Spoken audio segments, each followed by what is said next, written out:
بسم الله الرحمن الرحیم. السلام علیکم ګرانو زده کوونکو. هیله لرم چې ټول روغ او جوړ اوسئ. د حرفي مضمون مخکینی لوستونه مو په ښه ډول زده کړي اوسئ. نو نن راځو د حرفي مضمون بل څپرټ ته مو چې دا څپرټ مو په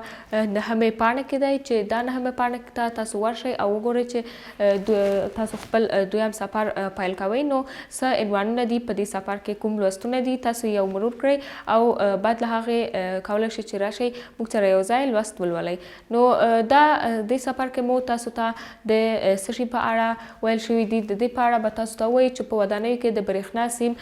د سیم غځونه دا چې په برېښنایي کارونو کې سیم غځونه څرنګه کیږي، دا چې برېښنا موږ ته څه ګټه لري، خپله برېښنا اصلا څه شی دی. نو دا ټول موږ یو ځای په دې لوست کې وایو. په دې څپرټ کې نور مختلفه او ډول ډول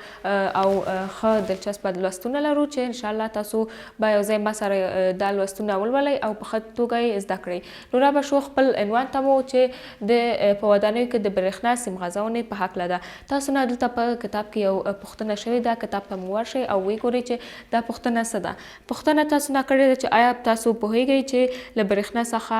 څه ډول ګټې اخیستلی شئ. هو ګرانو زده کوونکو، موږ د برېښنا څخه په ډېرو کارونو کې په خپل ټول روزمره ژوند کې موږ ګټه اخلو. تاسو هم خپله خپل ذهن نه کوم څه چې مو ذهن کې په ځواب کې راغلی دي کولی شئ چې موږ سره په کمنټونو کې شریک کړئ د دې سوال ځواب. نو د دې لپاره چې موږ دا سوال ته ځواب ورکړو، خپل لوست ته مو راځو چې خپله برېښنا داسې یو انرژي ده. نو مخکې دی چې هر څوک یو لوست وایي اول باید د هغه عنوان په معنا پوه شي. نو آیا تاسو پوهیږئ چې خپله برېښنا څه شی دی؟ خپله برېښنا چې دا داسې یو انرژي ده چې دا کولی شي د دې قابلیت لري چې نورو انرژیو ته تبدیله یا مبادله شي. لکه کومو انرژیو ته ګرانو زده کوونکو؟ لکه نوري انرژي ته، میخانیکي انرژي ته، همدارنګه کیمیاوي انرژي ته او داسې نورو انرژي ته د دې قابلیت لري چې موږ ته تبدیله شي. موږ ته یې په بیلګې په توګه ویل چې نوري انرژي ته کولی شي تبدیله شي. نو آیا تاسو پوهیږئ چې څرنګه؟ هو ګرانو زده کوونکو، کوم ځای کې چې تاسو ژوند کوئ، کوم تیر ته چې تاسو آستئ، نو تاسو که وګورئ هلته به په پاس چت کې حتما یو ګروپ شتون لري چې هغه ګروپ ګرانو زده کوونکو د برېښنا په وسیله، هغه برېښنا د سیمونو په وسیله دلته تیره شوې ده. دا برېښنا داسې یو لامل ګرځېدلی چې نوري انرژي ته تولید شي. هغه ګروپ موږ ته یو نور رامنځته کړي او زموږ کوټه یا ښار یا کوم کور کې چې اوسیږو یا کومه کوڅه، نو هغه موږ ته روښانه کړي. د همدغه یو ښه بیلګه یا ښه مثال ده د دې لپاره چې موږ وویلې چې برېښنا داسې انرژي ده چې په نورو انرژیو ته تبدیلیږي، لکه نوري انرژي چې موږ ته نور تولیدوي. نو ګرانو زده کوونکو، سربیره د خپله د برېښنا څخه موږ ته په سوال کې راغی چې خپله د برېښنا څخه تاسو څه ګټې اخلئ. له برېښنا څخه موږ په استوګنې ځای کې کومهلته چې موږ ژوند کوو، تاسو که کومې کوټې کې یاستئ حتما ګورئ چې کوم ګروپ شته. نو هغه ګروپ د نور انرژي څخه چې موږ استفاده کوو د برېښنا په واسطه موږ ته هغه لګول شوی دی. نو د هغه یو د برېښنا ګټه ده چې موږ د برېښنا څخه یو نوري انرژي واخیسته او ترې ګټه اخلو. سربیره له نوري انرژي څخه موږ په اوګرمي، کله چې موږ اوګرمي ږدو د دې لپاره چې هغه اوبه موږ ته ګرمې شي یا ترې چای دم کړو یا کوم بل څه، نو هغه د برقي وسیلې په واسطه کولی شو چې موږ ګرمې کړو. په استوګنې ځای کې چې مو اوسیږو، سربیره له هغې که موږ غواړو هغه د استوګنې ځای مو پاک اوسي، نو د سربیره له دې چې له نورو جاروګانو څخه استفاده کوو، موږ له څه شي څخه له برقي یا برېښنایي جارو څخه هم استفاده کولی شو چې موږ هغه په استوګنې ځای کې مو ترې ګټه اخلو. سربیره له دې که موږ وګورو تلویزیون ته، موږ په کوم ځای کې چې ژوند کوو هغه ته استوګنې ځای ویل کېږي. نو په دې کې به حتما یو تلویزیون شتون لري په یو کوټه کې مو چې تاسو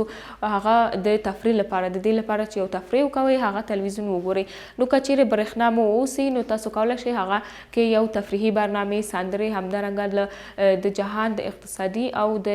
جهان د هر ډول خبرونو څخه ځان پوه کړئ. نو که برقونه نه اوسي، که برېښنا نه اوسي، تاسو نشئ کولی چې هغه نه ګټه واخلئ. همدا هم ډېر یو مهمه یو اړینه ګټه د استوګنې وه چې د استوګنې ځای کې موږ له برېښنا سره کوو. سربیره د صنعتي ځایونو کې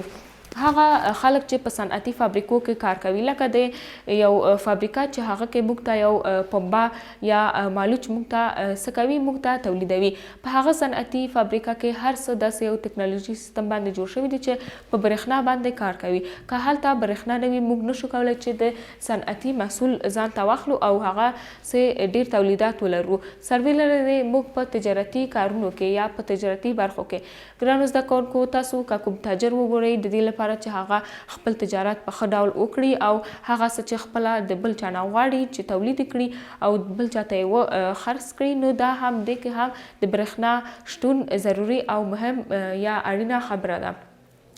هغه خلک چې تجارتي کارونه کوي د دې لپاره چې تجارت یې ښه مخته لاړ سي هغوی د برېښنا څخه هم استفاده کوي لکه په یو شرکت کې د بېلګې په توګه که تاسو ته موږ یو شرکت وښیو دا شرکت یا دا داسې کمپنۍ ده چې دا جمپرونه د ښځو لپاره تولیدوي داسې جمپرونه چې چرمي وي هم فراشتي او هم تکی وي نو د دې لپاره چې هغوی په هغه جمپرونه په ښه توګه وګنډي د دې لپاره چې محصول یې په لږ وخت کې خلکو ته عرضه کړي یا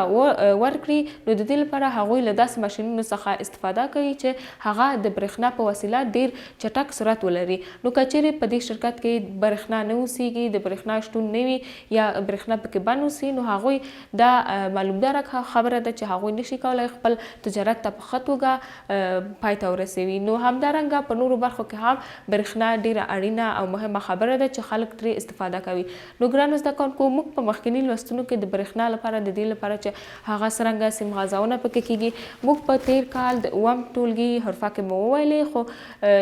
چې کوم کارونه موږ باید ونه کړو د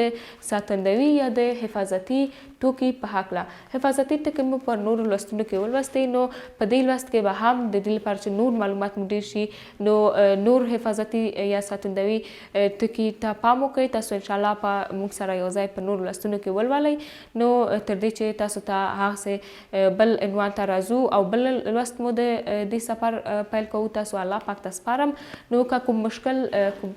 سوال پیشنهاد ولرئ کولی شئ چې موږ سره په کمنټونو کې شریک کړئ سربیره د دې تاسو ته به یو کورنۍ دنده درکړم چې تاسو ته دلته خو د برېښنا د سیم غځونې په هکله ویل شوي دي دا چې کوم څه ستاسو په کور کې په برېښنا روښانه کیږي تاسو هغه عکسونه موږ سره په کمنټونو کې شریک کړئ سربیره له دې که داسې یو پوښتنه تاسو نه وکړم چې که برېښنا نه وي نو تاسو کوم